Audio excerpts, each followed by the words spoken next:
Welcome to Business Innovators Radio, featuring industry influencers and trendsetters sharing proven strategies to help you build a better life right now. Hello and welcome. My name is Tim Dimmick and host of today's show. We have a great show in store for you today as we kick off our series on real estate trendsetters. For this series of shows, we have invited top producing realtors to join us to discuss 10 key points of the transaction and how it can affect you as a buyer or a seller in your next real estate transaction. So if you or someone you know is in the market to buy or sell a home, you're going to want to tune in and follow these upcoming shows with our selected real estate trendsetters. To kick things off, we have with us today Cathy Shultz. Cathy's with Remax Center in Jamison, Pennsylvania. With 29 years experience, Cathy is what I would call a true veteran in the real estate business. In her last 3 years has averaged over 52 transactions per year, with volume last year of over 17 million. Cathy, welcome to Business Innovators Radio. Hey, it's great to be here. Thank you so much. You are quite welcome. We're excited to have you here today. And today we're going to cover the sale agreement and understanding what is most important within that agreement from a seller's perspective. So Cathy, you're representing me as a seller. We go through the process of listing my home, getting it ready, getting it on the market, and now we get an offer. In other words, we receive an agreement of sale from another party. Obviously, this whole agreement is important, but what are the initial items that you look for? How important are they? And even more specifically, how about the dates that are contained with this agreement? That's a great question. Very important dates are in this agreement of sale. One, I look for the mortgage contingency. There's a date in there for a mortgage commitment. There is a settlement date, an appraisal date, and you have inspection dates.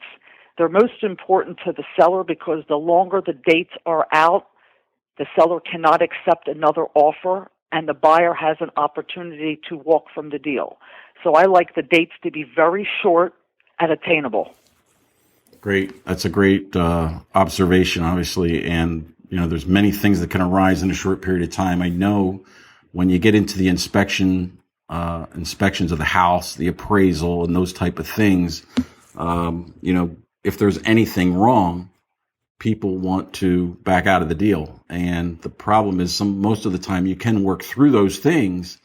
But without those dates, being in place, you can't really keep the ball rolling in the process. And I know today more than ever, with all the new mortgage and lending rules that exist, time frames are so important in the transaction.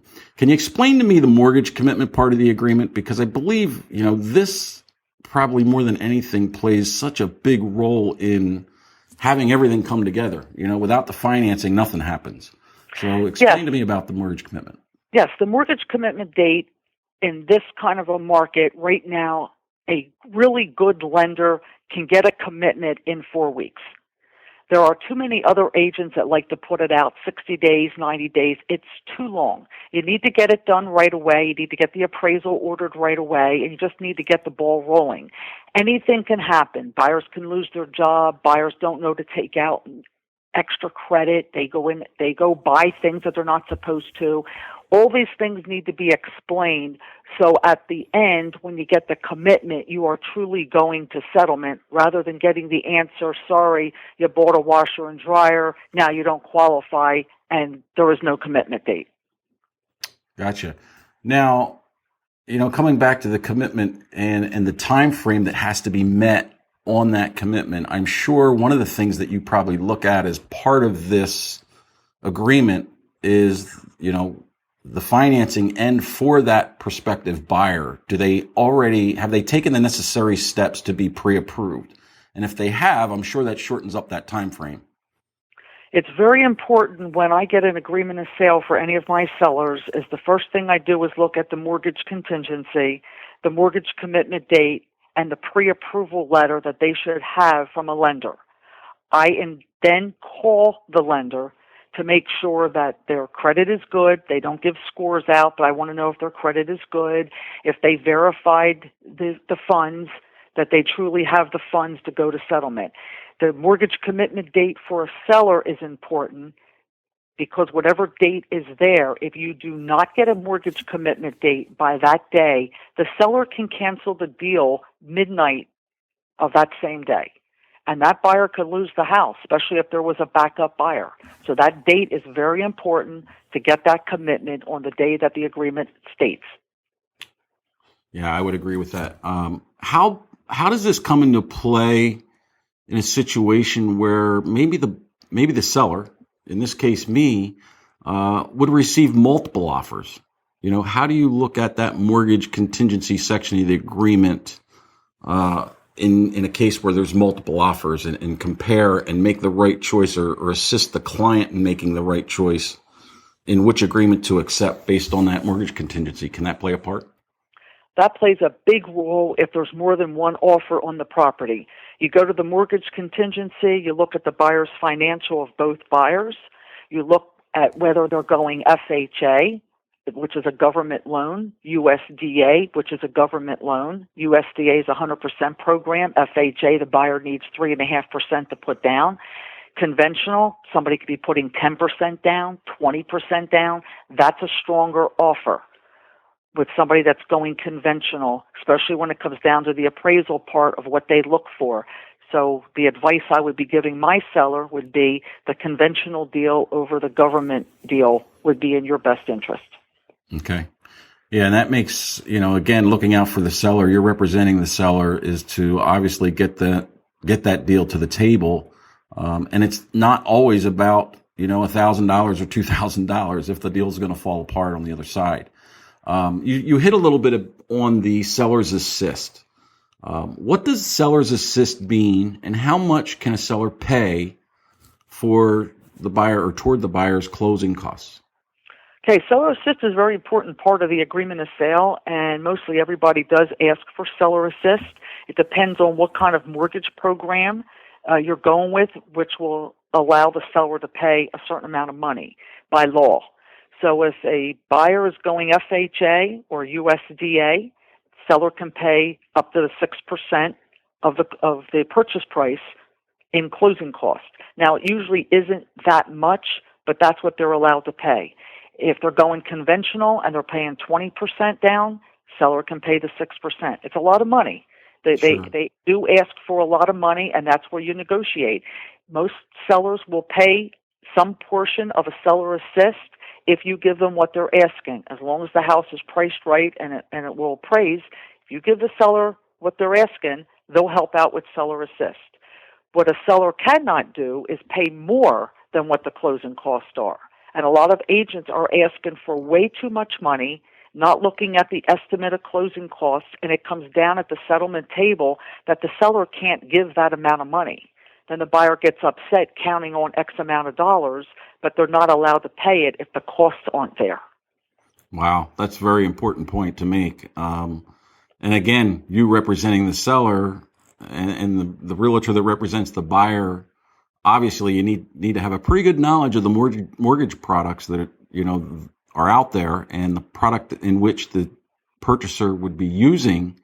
And what it is allowed, what is allowed as a seller assist and what's not allowed. And I think I understand that, but I want to just make it clear to our listeners. So what you're saying is, in the event somebody asked for 6% as a seller assist on the agreement, and that agreement was for a $200,000 property, that would equivalent out to $12,000. That's correct. However, in the event their settlement costs were only $10,300, they would not be able to pay more than $10,300. That's correct. And therefore, you're going to have an upset buyer, really not because you did anything wrong, but because their agent didn't take the initiative to really fine-tune those closing costs and know that they would not be able to get more than that $10,300. And therefore, they're shortchanged $1,700, or they're thinking they're going to get another $1,700, and they're not going to be allowed because of the financing that's in place. That's correct. And then they have to come up with the difference, and sometimes they don't have it. So it plays a big role in knowing exactly what the seller is allowed to pay. Great. So let's assume for a minute that the home I'm selling is either a condominium or it's in a homeowners association. I know that there's a section in the sale agreement that is directed right at that particular situation. Can you tell us how that comes into play?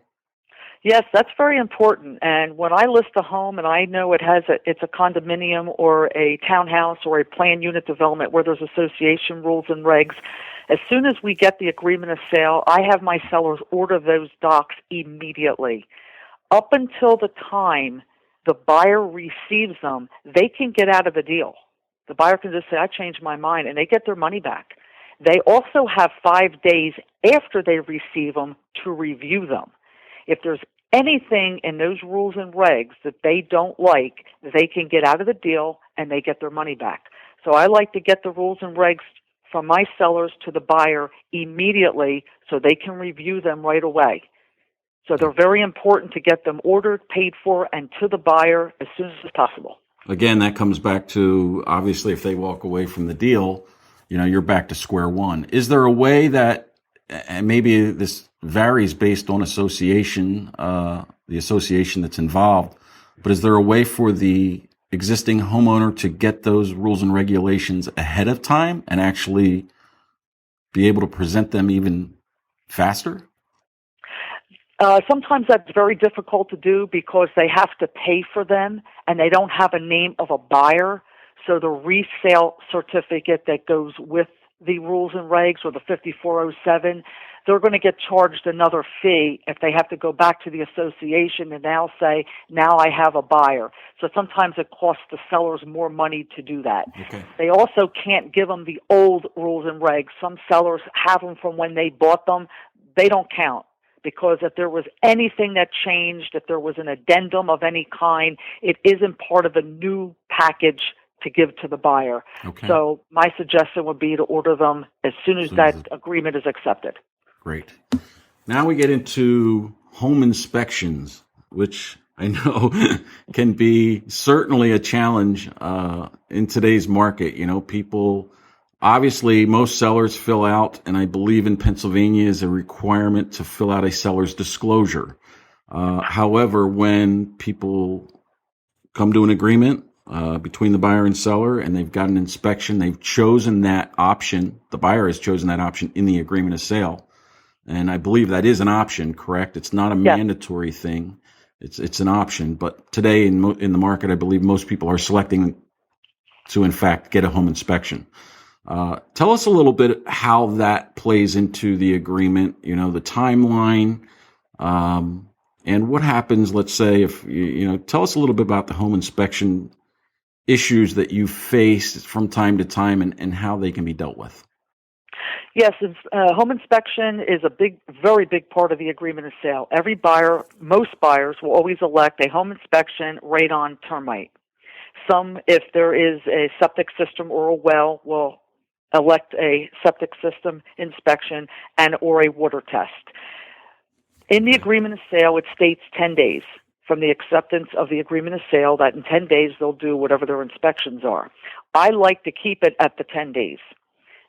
A lot of realtors change it and put in there 20, 25 days. It's too long because until that inspection's done, again, the buyer can get out of the deal for any reason for any of those inspections, whether they liked it or they didn't like something in the inspection. That gets them out of the deal. So you keep it at the 10 days, which you can get those inspections done depending on the time of the year. Sometimes they might need a little bit more time for a water test. You need 15 days or a septic if it's bad weather. But other than that, you can get it done in 10 days. I am excellent negotiator when it comes to the home inspection request that I get from other agents. I explain to the seller that the home inspection law is a material defect that would affect the value of the home. So we're looking for roof, plumbing, electric, structural, anything like that. Not a washer on a faucet. That is not going to affect the value of the home. And trust me, you get these requests to paint the windowsill or the mantle. It's not supposed to be about that. But the home inspector is getting paid by the buyer to find as many things wrong with the house as they possibly can. So then when the buyer sees this laundry list, they ask for everything if they're not told by their realtor That's maintenance. We're not going to be asking for maintenance items. Anything that's a material defect, if we have a leak, if there's something wrong with the electrical system, then those things should be expected of a seller to take care of for the buyer. Those are some great points. Without a doubt, I know people really go after everything at times. And again, it's dependent upon the buyer, and it's also dependent upon, that buyer's representation as well. So you made a great point there. It really is about material defects, not about, a paint chip on the windowsill. Right. Let's hit the last point, which I want to talk about a little bit, and that's the appraisal portion. So I know all of these things, the inspections, the mortgage contingency, the mortgage commitment date, and all those things, and now the appraisal, these things all play a part, obviously, in actually getting the mortgage commitment, which is needed by a certain time. So, and you talked a lot about, keeping the ball rolling, keeping that time frame, pretty tight so that these things can all happen according to the way they should in the agreement. And the seller is not left, 45 days later after the fact trying to start all over. So how does the appraisal portion of the agreement come into play and help us understand what would happen in the event maybe the house doesn't appraise for what you sold it for? Yes, there's several things that can happen when a realtor puts in the appraisal contingency. Again, I like to see 15 days. It can be done in 15 days. There's no reason why it can't be. You make your mortgage application, you pay for the appraisal, your credit report, the lender orders the appraisal. Some agents put in there 30, 40, 50 days. That is way too long, and it's not acceptable, really. It should be a short time. The appraisal is the last part that has to be accepted to go to the settlement table. That after you went through all the other dates and the inspections and the home inspection and everything, now you have the appraiser. That house, if it's FHA, if it's USDA, if somebody's putting 20% down, 10%, has to appraise for the purchase price that they bought the house for. If it appraises for the purchase price or more, no problem, you go to settlement. If it appraises for less, now you have to renegotiate all over again, because most buyers are not going to pay more than what the appraiser says that the house is worth. So they're not going to come up with the difference. If the house was sold for $250 and the house came in and appraised at $240, we have a $10,000 difference. So 9 out of 10 times the buyer is not going to say, well, here, Mr. Seller, I'll give you the extra $10,000. That's not going to happen. Right. The bank is not going to lend the money for a $250 home because it's $10,000 short. So the seller has to make a decision as to whether or not they want to sell the house for $240,000. If they say they do not, then the buyer gets their money back and you start all over again. However, if you took an FHA deal or a VA deal, that house appraisal will stick on that house for 6 months. It gets assigned a docket number. So that seller will not be able to sell the house to another FHA or VA buyer for 6 months. Conventionally, they could, because that's a different appraisal that comes in. Wow. So they have to really make a decision on what they want to do. That's really a good piece of information right there. Something that I'm sure most people have no idea about. So that's fantastic. Well, that about wraps it up. I certainly appreciate your time. What great information. But unfortunately, we are about out of time. I certainly appreciate you taking the time to share your expertise and your knowledge with us today. But before we go, I'd like to ask you if our listeners have any additional questions about this topic or would like to reach out to you, Cathy, how would they be able to do so? Could we have your phone number and your website address? Absolutely. They can call me anytime at 267-718-3468. And my website is Cathy with a C, A-T-H-Y, Shultz, SHULTZ.com. Fabulous. Again, to you, Cathy, and to all our listeners, thank you so much for joining us today. Keep your ears and eyes open for our next real estate trendsetter right here on Business Innovators Radio.